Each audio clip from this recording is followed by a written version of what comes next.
Parents of Reddit, what do you not understand about us teenagers? Not a parent but a teacher. For the most part, teenagers seem nicer than they were 10 years ago. The pricks are still pricks. They pick on and mock anyone that's even slightly different to themselves, but they'll always be a minority. My question is, where does the average teenager draw the line in the sand for who they bully? Nowadays most know not to go after the kid with pronounced autism, but they have no problem going to town on the kids that are clearly on the spectrum and have a hard time saying the right thing at the right time. Can anyone shed some light? I get the need to be cool. I was a teenager once, too. But why carry on with the act when it's just you and your parents? I did it, too. I just don't know why. I'm a teacher, and the one question I always have is, why TF do you feel the need to hit every single door frame you pass by? If you mean the top of the door frame, personally I just always assumed it's because it's a relatively new novel thing you can do now that you've gotten taller in the last few years. You were together 1 minute ago. Why are you now shouting at each other from across the street? Why do I have to pester you about showering more than once a week? Do you want to be the stinky kid? This is how you get to be the stinky kid. Growing up in the 80s, drugs were around, and I thought my kids wouldn't be able to get away with anything because I know what was out there. Then over the decades the party drugs changes, and now I have no idea what my kids are up against. What are they up against? What are the social pressures for today's kids? Recently graduated from teenhood here. Xanax and Adderall are rampant because of all the kids getting prescribed and selling their prescriptions. Obviously the whole dual vape thing. Big one. Drinking was hardly a thing like it used to be. Weed has always been around and today it's the main doc for teens. Not a parent but just some old guy at work. How the heck do you know what's cool or in trend nowadays? There's so much things going on at once and it seems like it changes on a monthly basis. I just don't have time for a whole lot of social media either. Like what? We spend 8 hours a day surrounded by hundreds or thousands of other kids our age. Trends are bound to spread like wildfire. Why do you like TikTok so much? I get that some of the videos are funny, but I couldn't sit and watch an hour of them without losing my mind. I personally don't use it, or Snapchat, because I find the notifications annoying and the format so simple it's complicated. But Facebook is just old people, and now they're invading Instagram too. It's important for these things to feel somewhat private, at least from parents and relatives. The other day in Overwatch, a teen, I assume, said he was carrying when we lost, so I asked him if he was carrying us to defeat or what. His insult was, go work your 8 to 5 grams. Is having a job uncool? No, that was just a bad insult.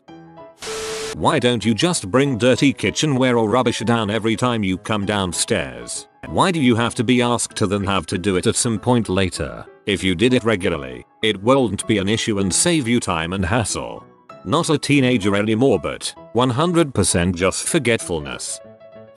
Not a parent but an older cousin nearing 30. Why do you essentially give me that shake off? I try and connect with you. I see you going through pretty much the exact same things I did. You are me except half my age. I know the anime you're watching, and used to hide in my room away from everyone when family came to visit in the exact same way you are. I see so much of myself in you, but when I try to reach out and connect I get pushed back. When I was your age I wished that there was an adult I could talk to about anime like Yu Hakusho, Zoids, and Dragon Ball Z. I chose to spend my time in fantasy and wished I had someone to talk to about, but no one else in my family was like me. Now that I see you going through that same thing, why can't we talk? Maybe in 10 years we will be friends. Mostly because most of adults shake us off and we're not confident. Most parents are trying to deny they went through it themselves once. My dad used to tell me he was a hard-working model student in high school. He tried to get me to work a lot on productivity and limit my leisure playtime as a child. My mom told me he used to be a party animal and a bit of a womanizer before she met him. My aunt told me he was just insanely smart in high school, so he was always ahead of the curve in classes. Why are you all on Reddit so much? Jokes aside, Reddit has communities for nearly every topic and interest you can think of. If you're a little excluded at school, it can be nice to find a community who shares your love for that TV show or video game. Even if you're doing well socially, hey look, An endless stream of funny dogs and crazy videos and interesting stories. Why not Reddit? Also, what's with all the cursing? Like I swear every time I speak to my teenage cousins every other word's the F word. I mean yeah I swear sometimes too, but like sometimes it's really inappropriate. Also, what's an e-girl? Is it like a scene kid? I'm 63 years old and my grandson keeps saying something when he throws stuff at me. It sounds like he's saying teeth or meat. I thought it was some silly abbreviation like LOL or IDK. He doesn't talk to me that much. Kids are kids. My grandson is 10. I believe that what your grandson is saying is yeet. It's an expression typically used when throwing something at a high velocity. Not a parent, but Fortnite dances. I don't know if that's a teenage thing or younger. It looks ridiculous. Of course, I used to skank to ska music, so I'm not one to talk. It's the younger ones. We die a little more on the inside every time we see a Fortnite dance. How does one yeet? Yeet refers to when one discards an object at a high velocity. Basically you throw something and if you yell yeet it goes further. For Kobe for accuracy, yeet for distance. What's with refusing to learn to drive? And no, I won't drive you to your girlfriend's house. Sheesh. Why are you so loud? I'm sitting right in front of you. So you listen. Make sure you acknowledge what your kid is saying. Participate in their conversation with you. Be engaged. We want validation. Why won't you stay off my goddamn lawn? The grass is always greener. Why it's so hard to ask for help? In my experience, it's usually because of a belief that no one will help you, and people will think you're stupid and mock you. Oftentimes it's because of a bad experience. Why do you love acronyms so much? NGL. There's just too many LMAO. I don't get e-posing. Is it just the pose? Is it meant to have meaning or is it just a meme? It's dead meme by now but its meaning was being dominated or something a fake. I am listening. I am here for you. And the advice I give is from walking the same path you're on now. I just need a bit of help on the details. Don't shut me out. Why you're so grumpy in the mornings? Being grumpy in the morning is not a teenager's thing. Why are you so freaking obsessed with likes and followers? If someone follows me who I don't know I block that creepy frick. Validation. Why you don't stand up more to parents or your boss or a teacher who shoots on you. And, I'm saying this because I wished that I had, and I understand the power issues, and I get that standing up for yourself in healthy ways isn't taught, so it makes this harder, but god dang, you'll have internet and YouTube and information at your fingertips. If someone is being a bust to you, learn about healthy coping skills, online if that's all that's available, and also believe in yourself. Stand up against ideas and people that are oppressing you. Say something. I just got my first real job and I was surprised my boss trusted me when I said I felt sick. I was surprised that he valued my opinion, that I was allowed to make mistakes, that he treated me like a human being. I only knew subservience and the fact that I would be replaced by someone better at the earliest opportunity. Nothing. I was one. It's nice to see the transition of got all the answers at 17 to holy frick. What the frick? Frick. What? This is adulthood frick. Frick at 22. I enjoy watching intelligence become wisdom I guess. Cheers. Why is it so common to have AirPods and if you're hanging out with friends, is the music just not on and if so why have them in at all? Not a parent but someone in my 30s. I just don't get why some teens are such obnoxious jerks. Also why do you all move in large groups and huddle around things in shops? I just don't get it. Being with their group of friends makes them feel safer and secure. If they are seen alone a lot, they would be known as a loner in school. Teenagers scare the living crap out of me. Boo.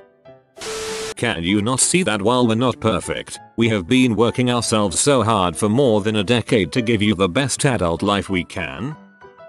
That you'd rather text than talk.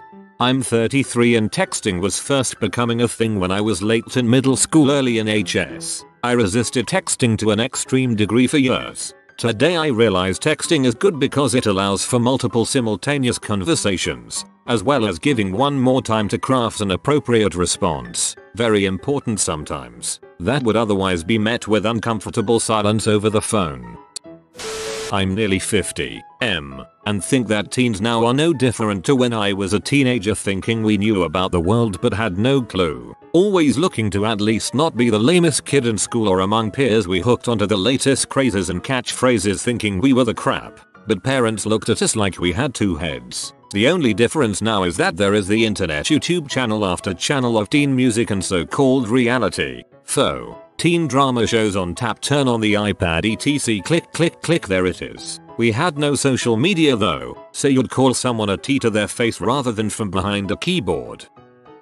I spent a lot of time alone in my room as a teen, so I get that and that's normal to me. But I don't get why my teens won't turn on a dang light. They will sit in darkness, or try and do homework with no light. It's annoying and makes me laugh. I go in their rooms and flick lights on. Why do you need to post a picture of your food? That you are still growing and learning. That you are frustrated by limitations and eager to prove yourselves. That you are going through a lot biologically and socially. Why do you go into your room for 20 minutes and come out sweaty? Well, either the room is very hot, or I am doing something with my pee-pee. The bizarre humor, like cursed images and long Furbies and stuff. There's a beans in places that beans should not be Instagram that my son thinks is the funniest thing ever. Also, how the heck are you guys so politically active and justice minded? I'm Gen X. We had apathy and BJ jokes. You're out here organizing, signal boosting, paying attention to climate change and income inequality and LGBTQ+ rights. It's awesome. I love it. I hope you 18 and 19-year-olds vote en masse. I just don't understand how it started. One more question. What do you need from your mom? Alright, hear me out. Beans. The food. In place they shouldn't be. Beans in a clock. Beans in someone's crock. It's just funny. My mom said, why all the time they are mad? What do you secretly long for from your parents but would never admit? I'll give a couple examples. A friend who is now a pastor went through a divorce when he was preteen teen years. People envied him because his parents let him stay out whenever and go wherever. He said he would never admit it at the time, but after a couple years his dad got saved. He has since been outspoken about how he felt when he had freedom and then after when he dad enforced some rules, in a stricter but loving way. He said when he got what every kid wanted in absolute freedom he felt alone, and loved and like no one cared. When his dad enforced rules, while he didn't like them at times, he felt someone cared for him enough to protect him. He'd never admitted at that age but he did later. Another, my daughter, 14, was invited to a party. It wasn't going to be wild, drinking fricking etc. But she knew that some things were going to happen she would be uncomfortable with. She felt pressured by her friends. We asked what would be going on, who would be their adult wise etc. It sounded off to us so we said no. She of course whines and objected at the time. Months later when she wanted to go to something else, unprompted, she said I want to tell you thank you for holding your ground. I didn't really want to go to the party and your caring allowed me to blame you to my friends. I was flawed but thought how many times in my life was I happy I didn't have to make the choice. Funny part is I said she could invite her friends to our house and almost all of them came over. Apparently they felt the same. I am a teenager who feels out of touch with most of my peers. Why has smoking and drinking become normalized and at times even praised? Not a parent but someone who volunteers with teenagers. We meet weekly and discuss life issues and hang out, play games, eat food, good stuff. But people often stay uncomfortable with being part of the conversation until they're 17, 18, 19 and getting ready to graduate out. What can we do to encourage younger teen involvement in the group and make people more comfortable to share thoughts and opinions? I have a question for the parents. Are you just idiotic? Or are you literally incapable of remembering what it's like to be a teenager? Some of these questions are incredibly obvious to anybody who is a teenager and it's unbelievable that they're being asked. I'm sorry to be so rude, but it's insane. I swear to God I'm going to try as hard as I can to remember this stage of my life so that I can be better to kids, if I have any. Everyone has physical relations. Why do you get weird when me and your mother bring it up with your friends? With your friends. Just gonna guess it's that part right there. Why do teenagers have such a hard time admitting they were wrong and just apologize? I've never seen such defensive stubbornness. You have been spotted by the money pigeon. Comment gimme gimme and he will bless you with good fortune. Like and subscribe, you magnificent person.